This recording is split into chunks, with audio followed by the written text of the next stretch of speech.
नमस्कार, मैं हूं देवांशु। आप देख रहे हैं न्यूज़ फॉर नेशन। आगामी 30 जनवरी को महागठबंधन की तरफ से पूरे बिहार में मानव श्रृंखला लगेगा और हमारे साथ बात करने के लिए इस्लामपुर के आरजेडी के विधायक राकेश रोशन जी हैं। क्या तैयारियां चल रही हैं आपकी तरफ से क्षेत्र में मानव श्रृंखला को लेकर?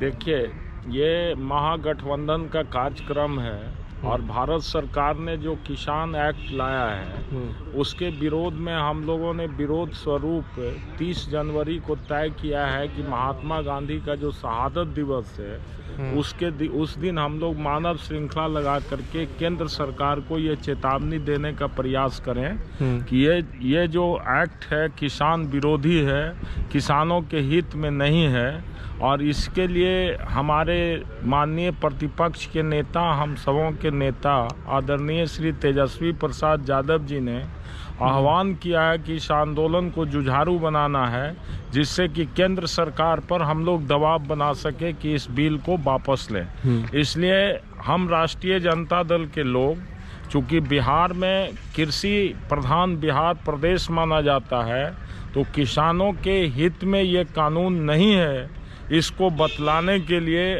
आम किसानों को हम लोग गांव से निकाल करके सड़कों पर तक लाने का काम करेंगे और मानव श्रृंखला पूरे बिहार में ऐतिहासिक होगा और जिसका अगुवाई हमारे नेता आदरणीय तेजस्वी यादव जी कर रहे हैं। लेकिन दिल्ली में कई किसान संगठनों ने आंदोलन को बंद कर दिया और अब बिहार में आप लोग आंदोलन कर रहे हैं। देखिए, बंद करने का ऐसा मकसद ये नहीं है कि उन्होंने जो इशू उठाया था उसको ख़त्म कर दिया। आपस में कुछ कार्य संस्कृति के चलते अंतर विरोध है। कुछ लोगों ने कहा कि ये जो आंदोलन चल रहा है वायलेंट हो गया, कुछ लोगों ने कहा कि आंदोलन को वायलेंट नहीं होना चाहिए था। ये आपस में विचारों का टकराव है, लेकिन जिस इशू के चलते आंदोलन चल रहा है, किसान आंदोलन, उसको समाप्त नहीं किया गया है।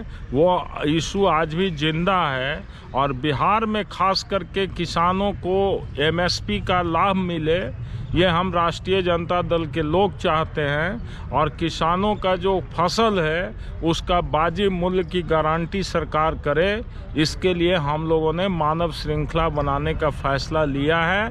और ये जो फैसला है आम जनता का फैसला है। आप देखिएगा 30 तारीख को एक जनसैलाब पूरे बिहार में रहेगा और आम लोग स्वतः स्फूर्त सड़क पर उतर करके किसान विरोधी इस बिल का विरोध करेंगे मानव श्रृंखला के माध्यम से। लेकिन विरोधी कह रहे हैं कि आपके आंदोलन में किसान नजर नहीं आ रहे हैं, नेता नजर आ रहे हैं, किसान कनेक्ट ही नहीं कर पा रहे हैं आपके आंदोलन और मानव श्रृंखला से।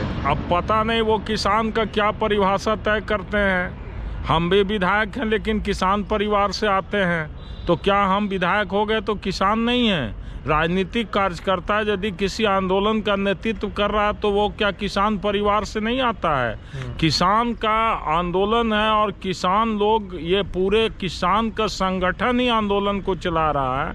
हम लोग तो इनका एक नैतिक समर्थन दे रहे हैं कि चूंकि ये आंदोलन जो है जनता के हित में है, इसलिए हम एक जिम्मेवार राजनीतिक दल के नाते, खास करके बिहार में हम प्रतिपक्ष में हैं, इसलिए हमारी ये जिम्मेवारी बनती है कि जनता के सवालों को उठाएं और जनता के सवालों को उठाने के लिए जिसके लिए लड़ाई लड़ रहे हैं सब लोग हमारे साथ हैं। राजनीतिक कार्यकर्ता का चूंकि एक पहचान है, इसलिए वो नज़र आ जाते हैं कि राजनीतिक कार्यकर्ता हैं, और किसान सीधे साधे भोले वाले हैं, गांव से आते हैं, इसलिए उनकी पहचान नहीं बन पाती।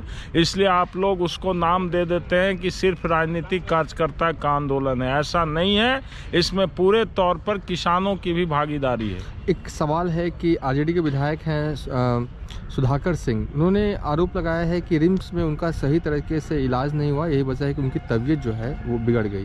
आप क्या मानते हैं? बिल्कुल सही बात है। चूँकि जो रिम्स प्रबंधन में हमेशा इस बात को कहा जाता रहा कि लालू प्रसाद यादव जी गंभीर बीमारी से पीड़ित हैं, खास करके गुर्दा रोग, हृदय रोग से वो पीड़ित हैं और उसका जो प्रॉपर इलाज होना चाहिए वो रिम्स में उसकी व्यवस्था नहीं है।